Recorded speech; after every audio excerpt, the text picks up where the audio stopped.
Mysterious pinging sounds coming from a remote Arctic site has forced the Canadian military to send an investigation team to figure out the reason behind acoustic anomalies, according to a report by the BBC.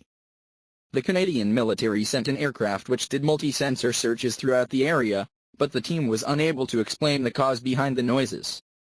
The strange sounds were earlier reported by the local people, residing in Fury and Helca Strait, about 120 km from the village of Igloolik, who complained that the sounds have frightened away local animals over the last few months.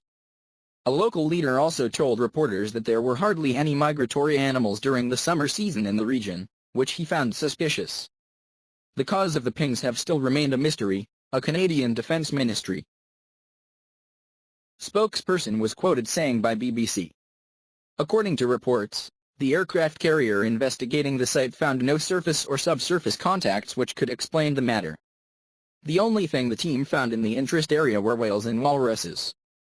The mystery behind the sounds have garnered a huge local interest and people are coming up with a lot of conspiracy theories to explain the sounds.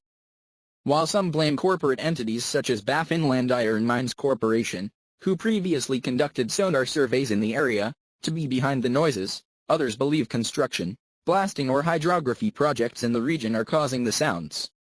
Many are also coming up with weirder explanations. Greenpeace environmental group deliberately generating sounds to scare wildlife away from the rich hunting ground and extraterrestrial intervention are some of them.